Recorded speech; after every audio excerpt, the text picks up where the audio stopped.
All righty, yep, we're up and going. It looks like we got about 65 people in the room. Awesome. It's all yours, Dr. Mariotti. Should we wait a little bit or should we get started? Let that number move or the needle move a little bit or just go? Let me give them a couple minutes.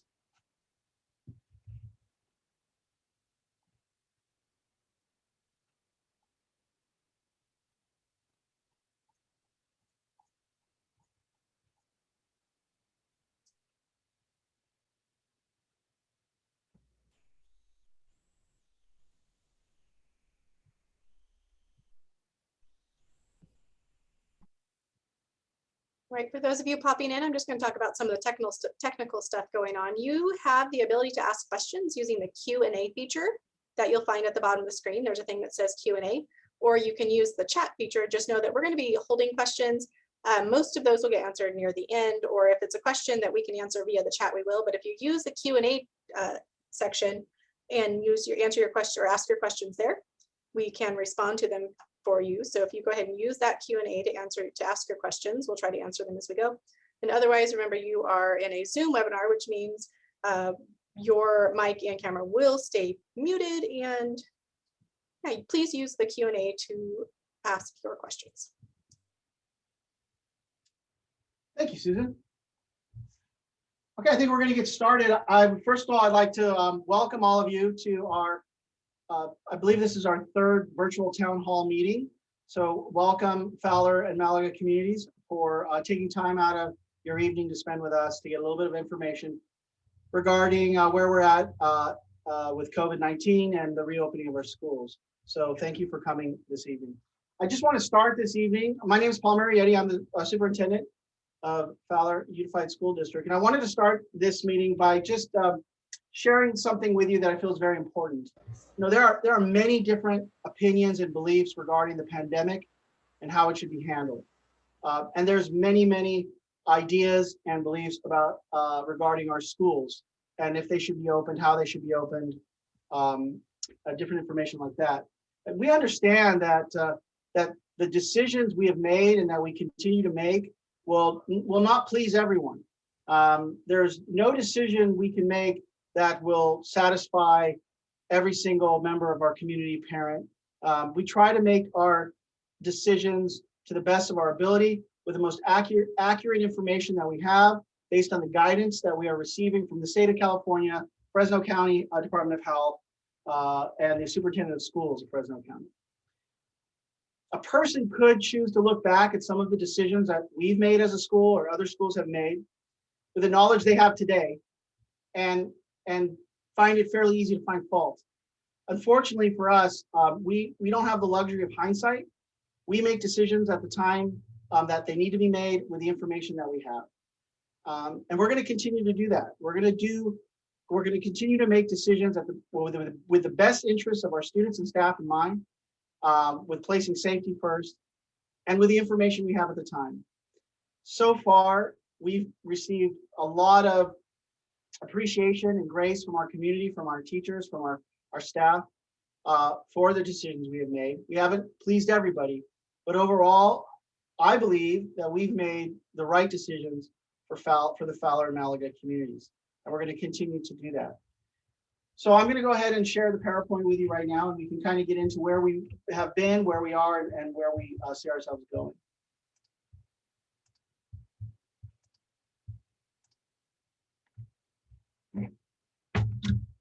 So to start us off, I'd like to kind of run down what we're about this evening.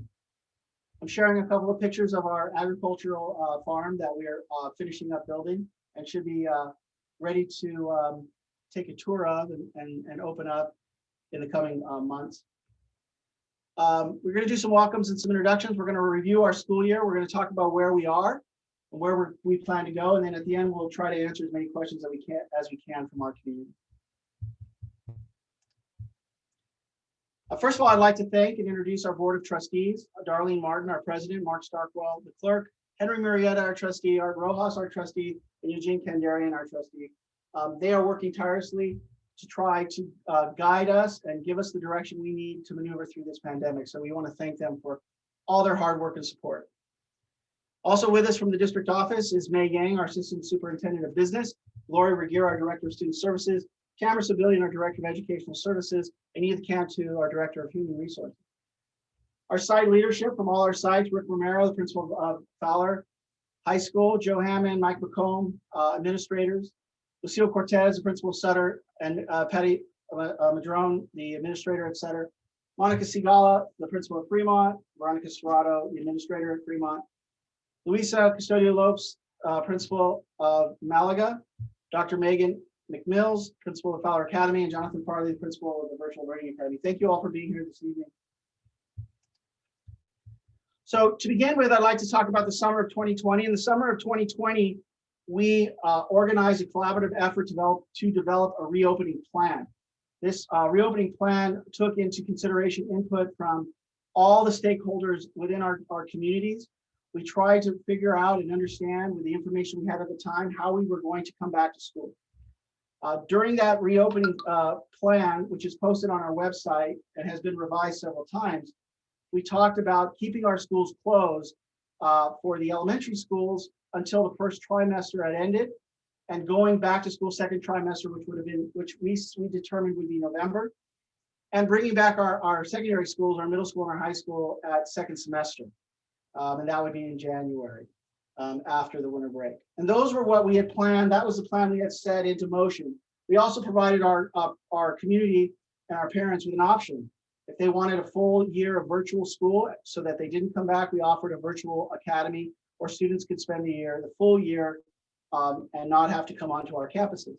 So we really felt like we had devised a plan that said we're going to bring our kids back at a certain date, and also there's an option for those of you who choose not to come back. And one of the reasons we came up with this plan was because in surveying our community, we found that about 25% of our families did not want to come back onto our campuses. Now that's very different in other communities. And other communities made reopening plans that were very different from us. In some communities where the polling was 95% of the parents want their kids back in school, they chose to open earlier.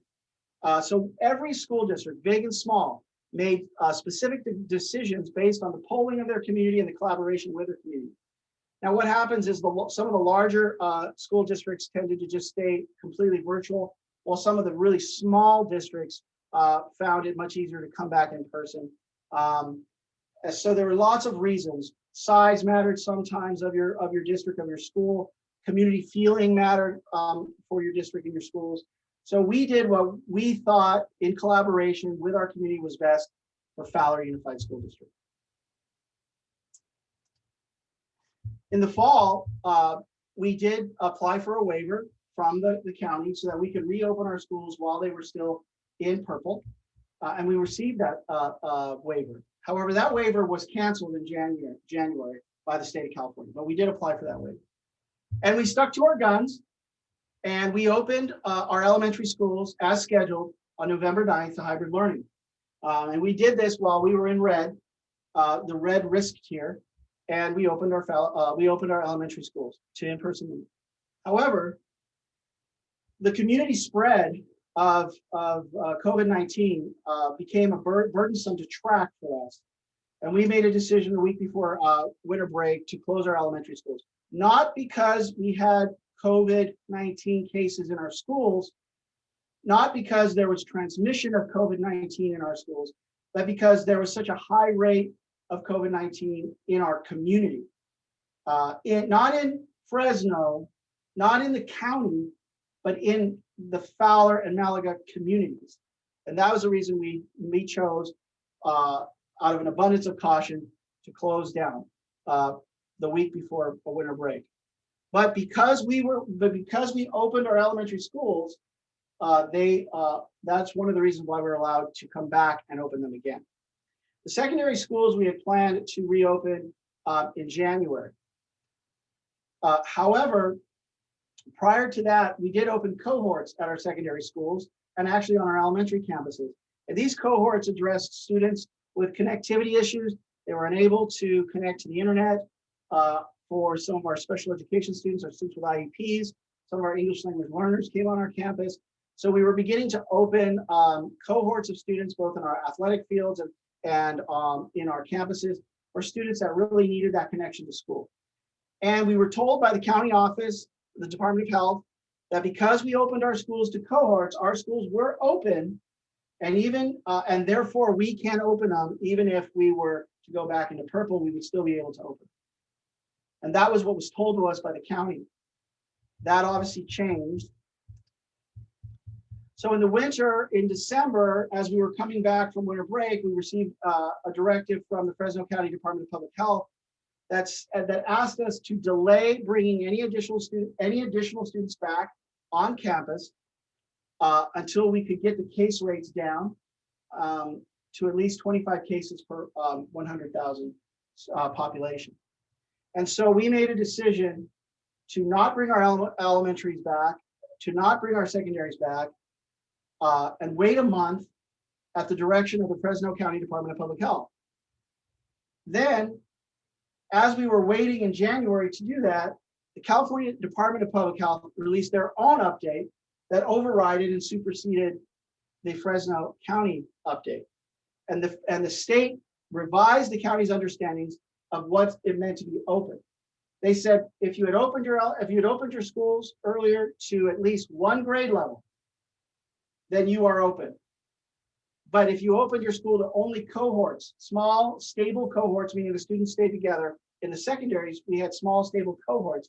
If you had only small, stable cohorts on your campuses, then in the eyes of the state, you weren't open. So that they changed the rules on all the schools in California. And they said that cohorts weren't enough to declare yourself open. And that if you weren't open, that you could only return to school when we got into the red tier. Right now we're in the purple tier. When you got into the red tier, and that the cases per 100,000 decreased, and that's where we're at now with our secondary schools. We're waiting to get down into the red tier so that we can reopen our middle school and our high school. And so that's where we are today with our schools. So in February, we made the decision to reopen our elementary schools. That was on February 2nd. Per the state guidelines, we're allowed to do that because our elementary schools were open to at least one full grade level at each site. Therefore, they can come back and be open. But the state made us rewrite another safety plan to ensure that we had all of those protocols in place to keep people safe. Face coverings, stable groups, meaning that the groups stayed together, they did not mix, physical distancing of 6 feet, adequate ventilation in all our rooms, hand hygiene, system and close contact exposure screening, surveillance testing. We already had all those things in place to begin with. And so we were allowed to come back. At this time also, we were getting a lot of information, and we still are getting a lot of information regarding how it's safe to come back to school, that schools are very safe, that the chances of getting COVID-19 in schools is very, very low. And that data keeps coming in. And so we're seeing that, we're also seeing a success of other schools that are being able to keep their doors open. And so the thinking has begun to change. Just like at the beginning when they said, don't wear masks, then they said, wear masks, then they said, wear 2 masks. Then, they said, don't open schools. Then they said, well, you can't open schools. And so we are learning and growing along with everybody else. We're making mistakes along with everybody else. We're trying to use the information that we have and do the best we can. Ultimately, we want 2 things. First, primarily, we want our staff and our students to be safe. And the second thing is we want our staff and students back on our campuses in school, in in-person learning. Those are the 2 things we desperately desire and want for our communities. So where are we now? So right now, we have the risk levels that you're very familiar with. Right now, we're in widespread. We need to get to substantial to get our secondary schools, our middle school and our high school open. That means we have to have a case rate of 7 or less per 100,000 people. And we have to have a positivity rate of 8%, 5 to 8%. So if you look over the course of the last month, we understand why we had the directives from the county and the state as those cases ballooned up after our holidays. But you notice that in the last couple of weeks, we've had a dramatic downturn. Those numbers have decreased dramatically. And that has really shown a lot of promise, and a lot of people are feeling we have our numbers going down, we have vaccines coming out, we have data and studies that are showing that schools can be safe. And because of this information, we're going to do everything we can to keep our elementary schools open and to get our secondary schools students back on campus. And so that's where we are now. So Fowler USD elementary schools will remain open in hybrid learning. We've had a wonderful week so far, very successful.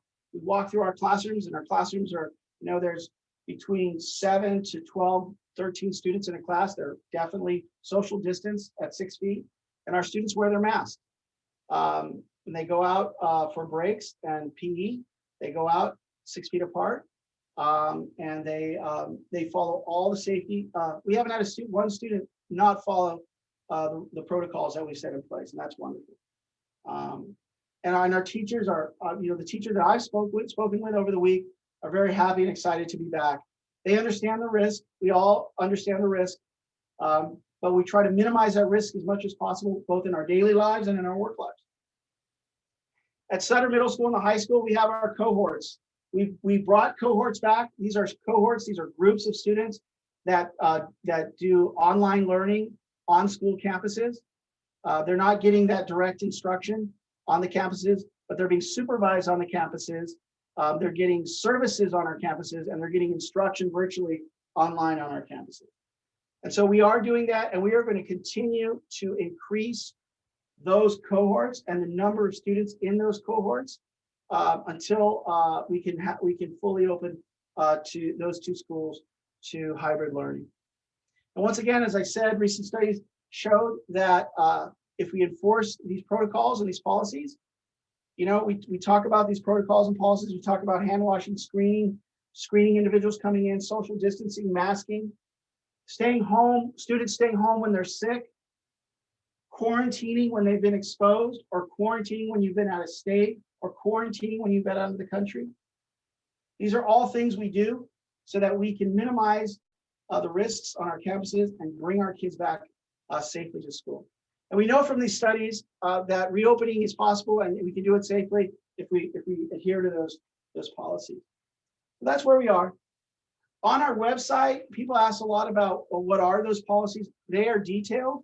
If you were to look at our website under the COVID-19 Community Wellness Updates, you'll find our return to school plan. You'll find our COVID-19 prevention plan. You'll find our school guideline checklist. You'll find our return to work guidelines. There's several documents that we've had to write and submit to the county and the state of California that really outlines in detail what those guidelines are. And I encourage you to go to the website and take a look at those because we're doing a wonderful job. Our staff, our classified staff is doing a wonderful job, and our teachers doing a wonderful job to adhere to those guidelines. So I congratulate them all on that. So we're going to remain, our elementary schools, this is where we plan to go. Our elementary schools are going to remain in hybrid learning, and we're going to follow all those safety protocols, and we're going to keep those schools open, and we're going to get our kids in there, and we're going to get teaching and learning going on in the classroom, which is a wonderful thing. At Sutter and at Fowler High, we're going to continue to phase in through students through our stable cohort. Stable meaning that our kids cannot mix. We stay together all day. And one thing I want to mention in our elementary schools is we've chosen not to bring back our after-school program at Marshall, and we've chosen not to bring back our after-school program on our campuses at Fremont. And the reason we did that is because what we found when we opened up before was that we were really good at stable cohorts during our school time, keeping those 12 kids, those 8 kids, those 10 kids together. But after school, they all spread out and they mixed into our after-school program. And so we want to keep it as safe as possible. So we're scheduling to come back on campus with our after-school program at a later date. At Malaga, we have a lot less students. And so we feel like we can keep them safe because the number of students we're dealing with is much smaller. So we're allowing our after school program on our campus at Malaga.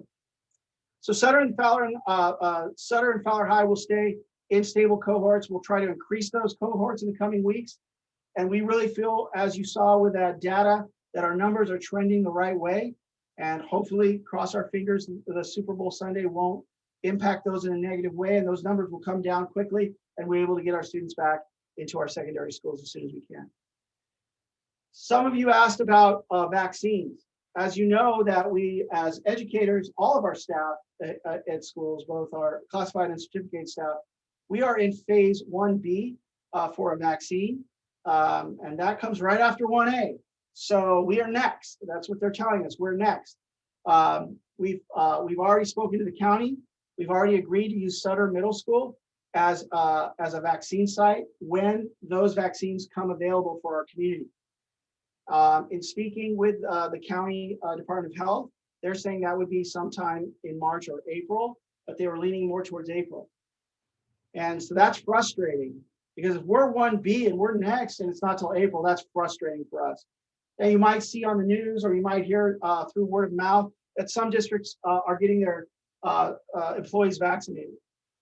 So they're not getting all their employees vaccinated. There are a very few districts who have made agreements or deals with health agencies to get a particular type of individuals on their campuses vaccinated.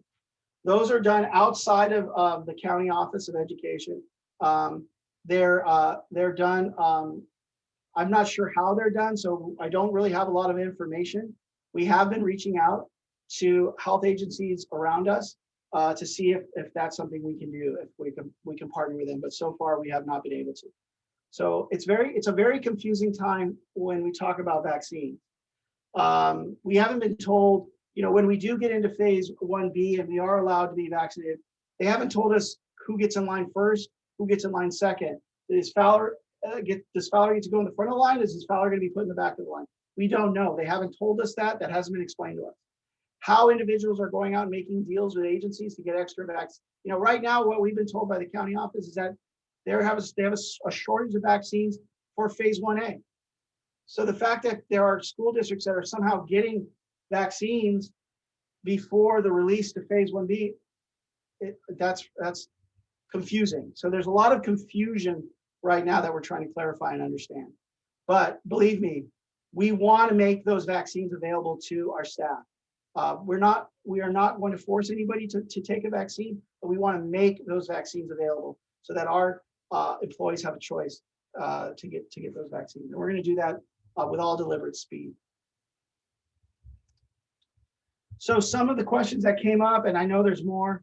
What are elementary school? Why are elementary schools open? They're open because our numbers are going down. They're open because we can do it safely, and they're open because if we can do it safely, we should be open. When our middle and high schools going to open? They're going to open when we go into the red tier. We have to wait 5 days after we're in the red tier, and then we can open our middle and our high schools, and we have every intention of doing that. In the meantime, we're going to grow our cohorts on our campuses.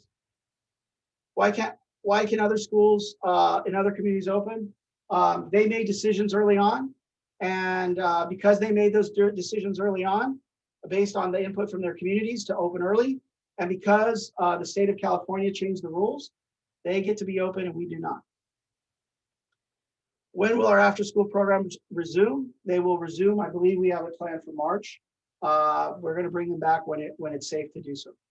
And our after-school program is open in Malaga, but not at Marshall and Fremont. When will our employees receive the vaccinations? Right now we're looking at March or April, and Sutter is a site. The same safety protocols that we talked about today that are in those plans on our website also apply to our school buses. Social distancing our students wearing masks. What is the status of our high school sports program?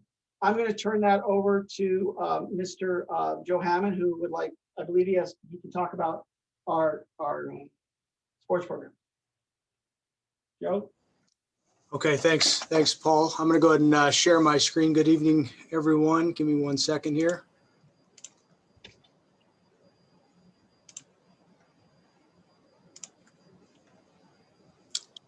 Okay, can you guys see that?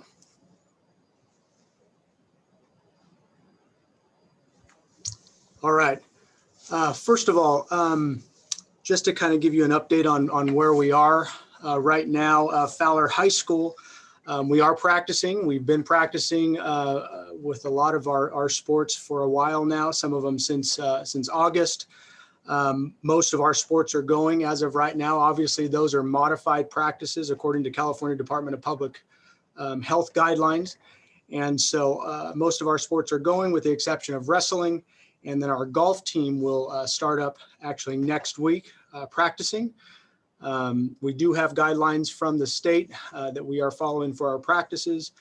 And when it comes to playing, we also have guidelines from the California Department of Public Health. Those guidelines are outlined here in this document from CIF. The state is giving us some guidelines on 2 different seasons, as you can see here. Season 1 has traditional competitive cheer, cross country. For us, we don't have field hockey, but football, girls volleyball. And then season 2 for us would be baseball, basketball, golf, soccer, softball, swimming, tennis, track and field, and wrestling. So it's broken up into 2 seasons for the rest of the school year. Doesn't have any specific dates there. There are specific dates that I'm not going to share tonight. Our coaches know what they are, but I will give some kind of estimation dates of starting. Basically, where we are right now is we are in the purple tier. In the purple tier, we are allowed to play. We're allowed to run cross country. We're allowed to golf, swim, play tennis, and track and field. And so as of right now, we are planning those seasons. Those seasons will happen as long as we stay in the purple tier or better. So so they will happen. Cross country, we have an estimation date of February 17th. So it looks like cross country will be our first sport that our kids compete in this school year. And that's pretty exciting for all of us. So February 17th, right around that time, we're still finalizing our cross-country schedule, and that'll be out very, very soon. Golf, tennis, that's boys and girls tennis. And we also have boys and girls golf out there. Swimming will be starting in early March. So we are still nailing down some dates, but it will be early March that those sports will start. Softball and baseball. Softball and baseball are, I'm sorry, I'm going to skip down to a track. Track will also start a little bit later in early April. So track and field will be in early April. And those are all the sports in the purple tier that we are actually able to compete in now. And that will be competition and practices. Going down to the down to the red tier. Red tier, the sports that we have there that available at Fowler High School for our students are softball and baseball.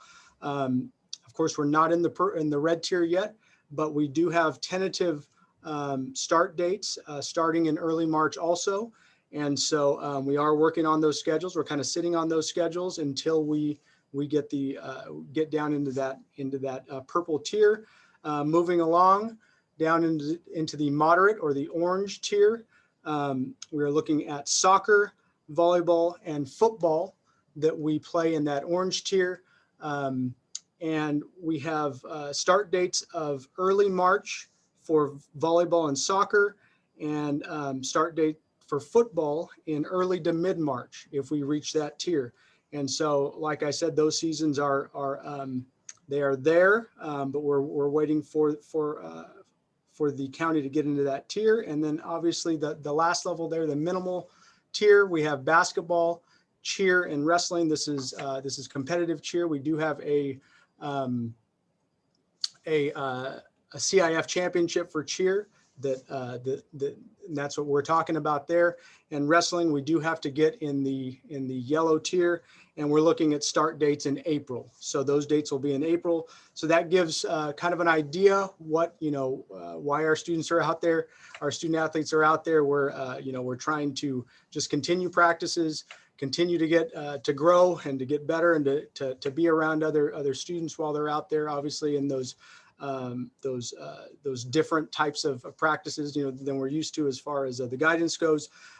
We have contacted our youth sport organizations here, some of them here in the communities of Fowler and Malaga. And youth sports are, they are going to follow the same guidelines that we have here through the California Department of Public Health and CIF.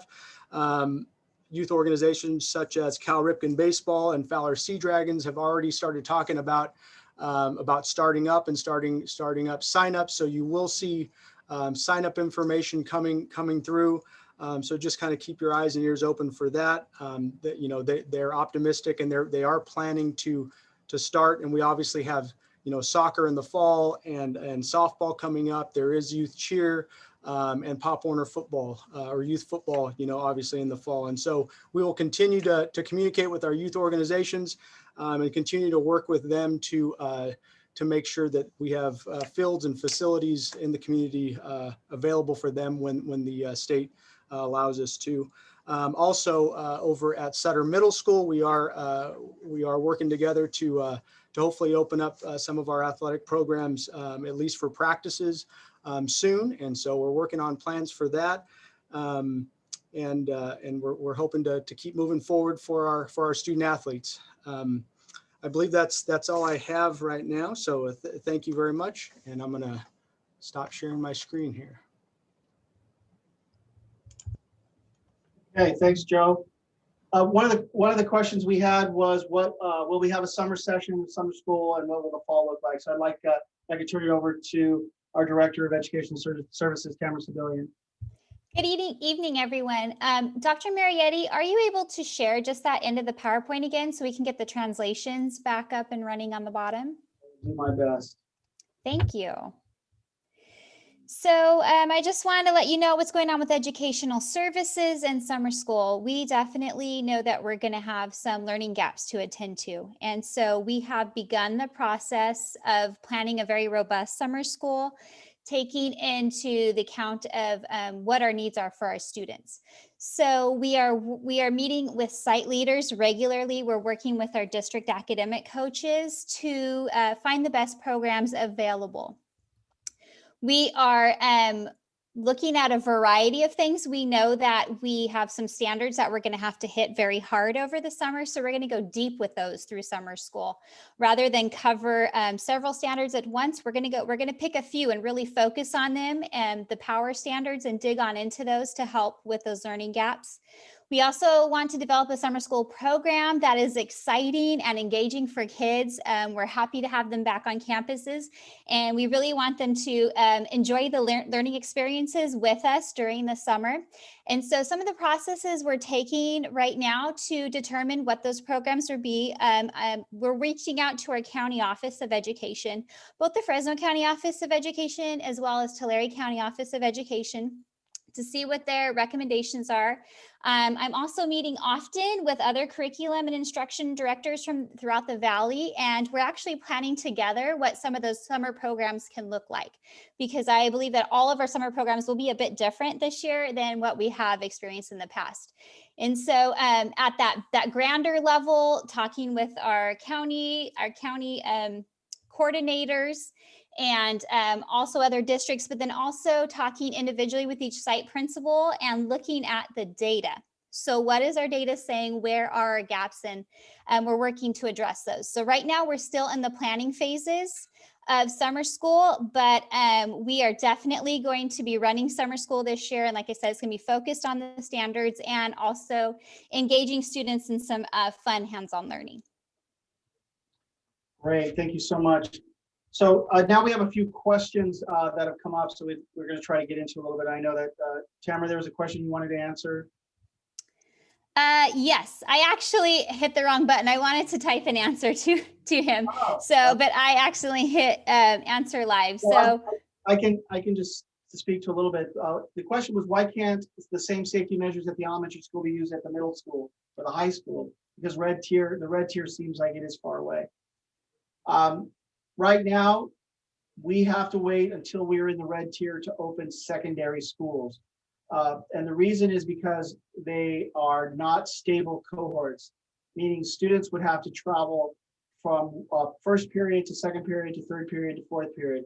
And so instead of being in contact every day with 8 to 13 individual students, your child would be in contact with probably 13 times 4 students. So you'd have a lot more students to come in contact with on a daily basis. And so that's why we can't do it. The state is saying we can't. But we are going to continue to increase our stable cohorts on our secondary campuses so we can get more and more students on campus. There's a question on the buses running. Our buses are running. We have closed some of our routes because of space concerns to space students out on buses. So there's a question on busing. I would direct that to our business office, who can give you an answer specifically to that question on where you live. One of the questions was, who's making the decisions on keeping schools closed? The district, the board.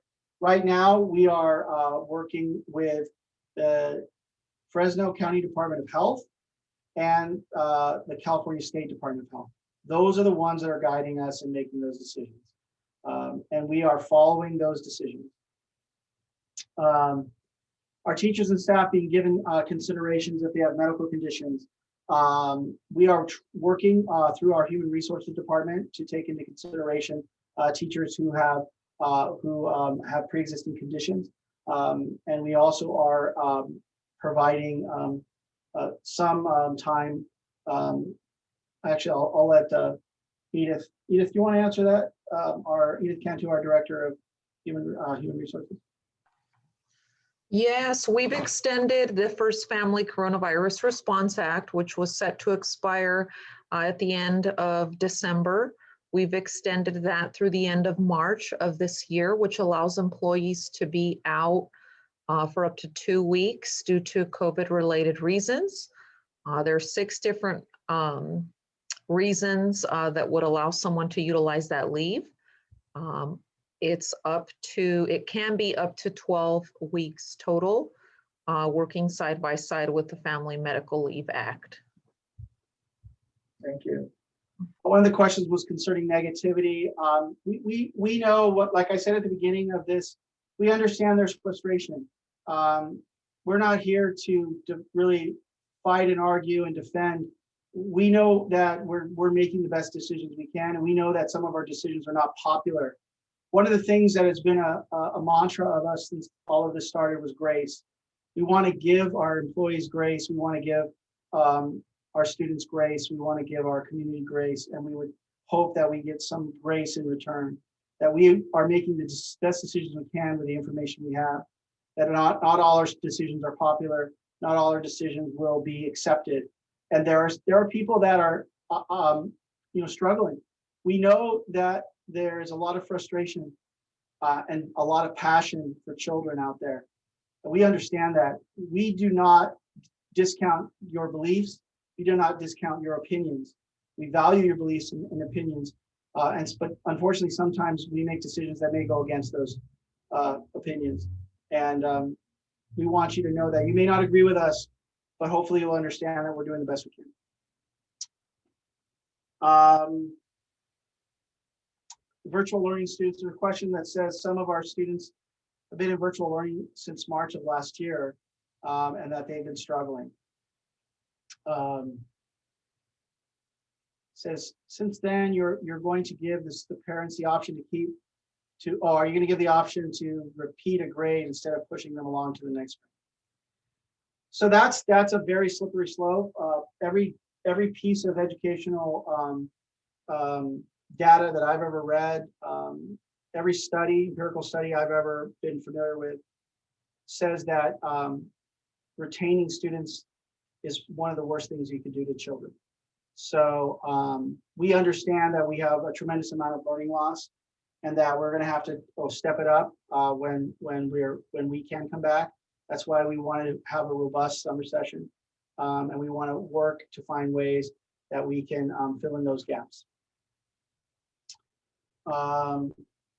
Has Fowler made any attempts to upgrade their HVAC systems?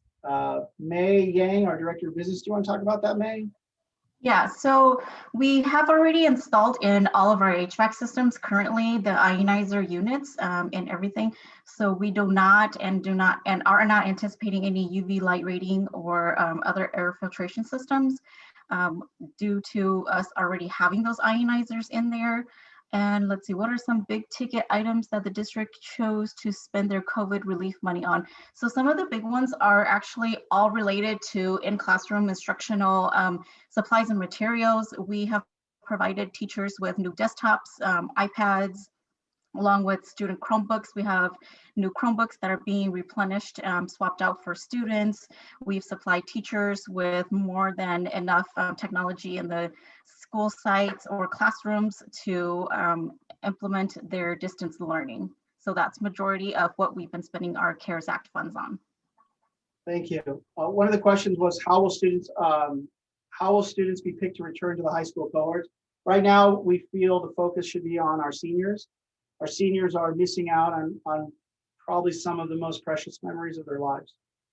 So we want to make sure that we focus on bringing them back as soon as we can. And if that's in stable cohorts and they have to stay together, and not be able to move, then we're prepared to do that.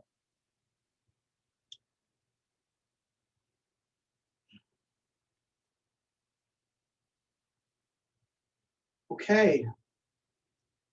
I want to thank everybody. I want to thank our communities. I want to thank our teachers. I want to thank our classified staff.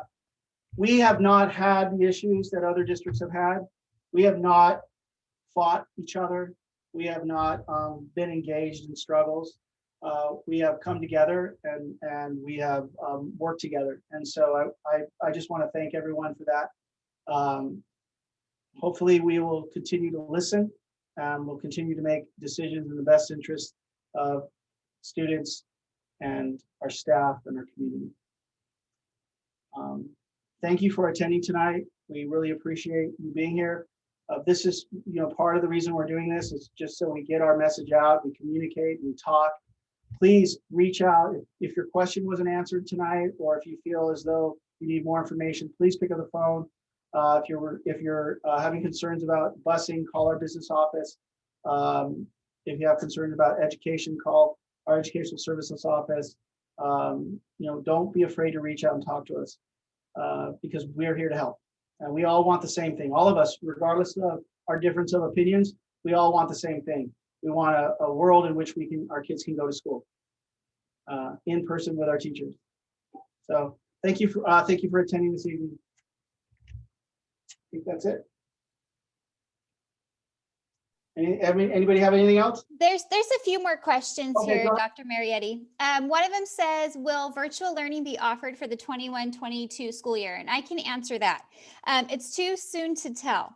So when guidance came out regarding this from the state in the summer of 2020, they said it was going to be a one-year thing that we're going to do. So as things are evolving, we're going to have to just wait and see what that's going to look like. And another question, are parents allowed to take their child out of the cohorts?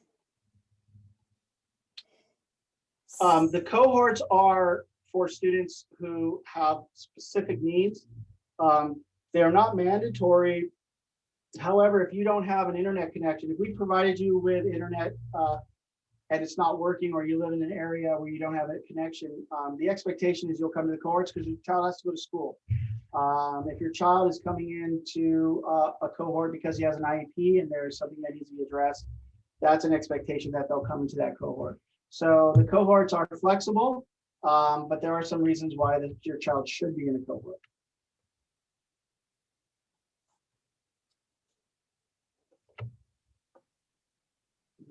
Dr. Marietti, there's a couple questions that landed over in the chat as well. So if you can go ahead and open that chat back. There's a couple of those that were in both the Q&A as well as the chat, but I do notice a couple of additional questions over in the chat.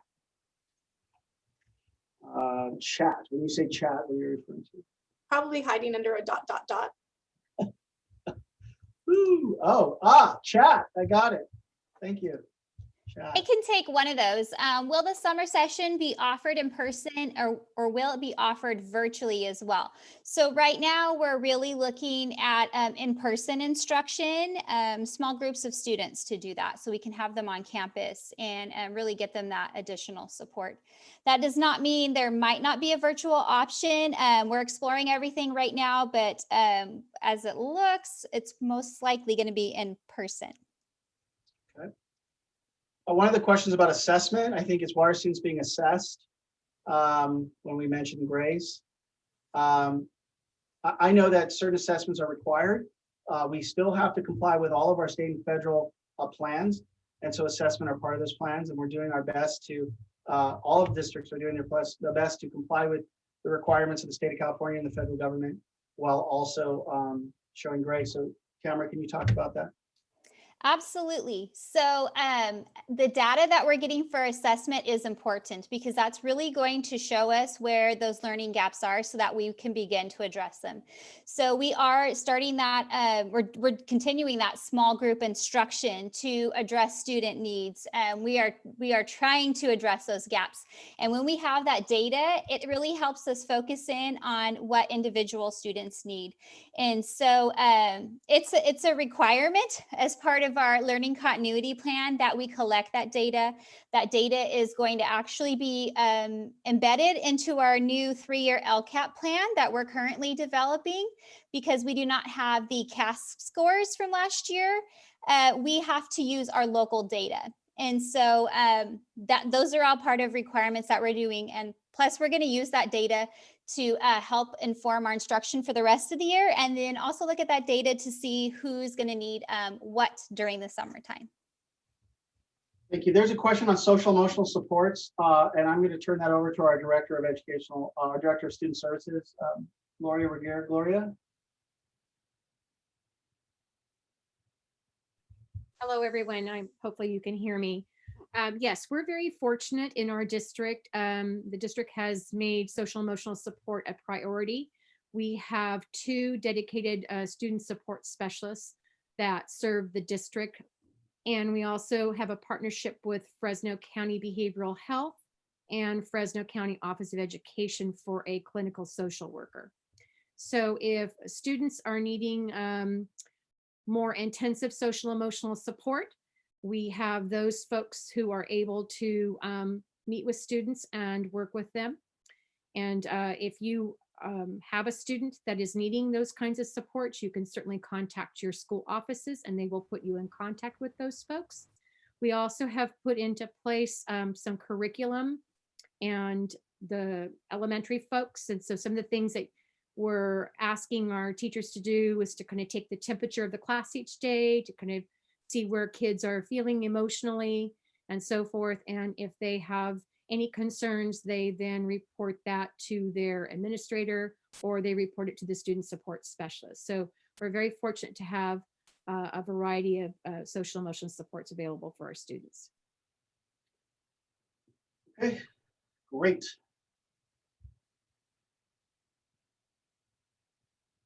I think there's a question on our meals right now. Our meals have gone in the elementary. We've gone back to serving our meals at school because our students are back on campus.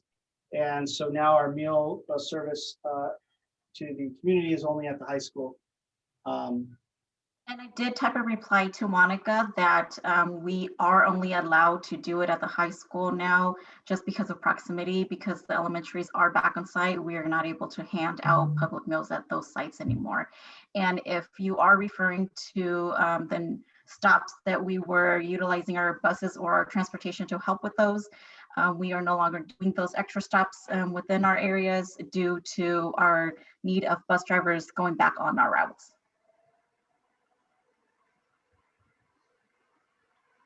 One of the, I know there's some questions about moving between hybrid and virtual. We provided an option at the beginning of the school year. We provided an option again at the trimester. And so it's very difficult. We can't have a large movement of students because we've already set those programs into place. If there are individual circumstances, if your child has been diagnosed with a medical condition, or something that is very specific and unique, we will listen to you and talk to you about that and let's find some way to resolve that issue. I ask you to get in contact with us here at the school district to talk about those things.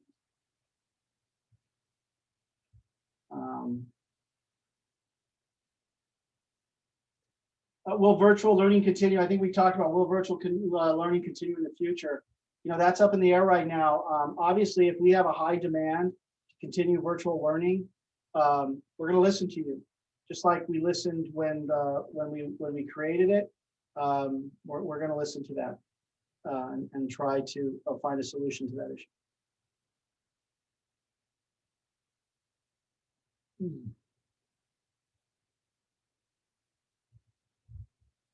Am I missing something, or did we get them? I think there's a couple unique situations that are being dealt with independently. I think some of these might be best served. So I know that Ms. Yang is working on communicating that. So I think all of the outward questions have been answered. Okay. We'll keep communicating with you. I strongly encourage you, if you're not on Parent Square, get on Parent Square. It is the tool we use to communicate with our communities. If you don't have Parent Square, you are missing out on information. So that's my pitch for Parent Square. We will continue to communicate with you as we continue to bring cohorts back to our secondary schools, and when it's time to reopen those secondary schools. Get on to Parent Square to get all the latest information. You can do it through a text message. You can do it through an email. You don't have to be bothered with phone calls.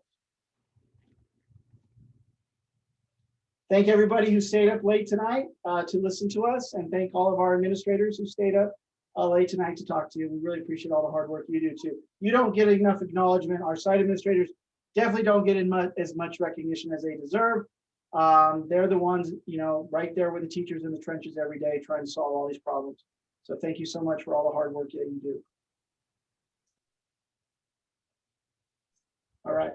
And with that, we're going to go ahead and end this meeting. I do want to give Ms. Diaz a chance to grab that phone number. There's a phone number in chat, so I'm going to wait just a few seconds. But otherwise, thank you all for attending. And there is a recording of this that's been made, so it will be uploaded to the website probably tomorrow sometime.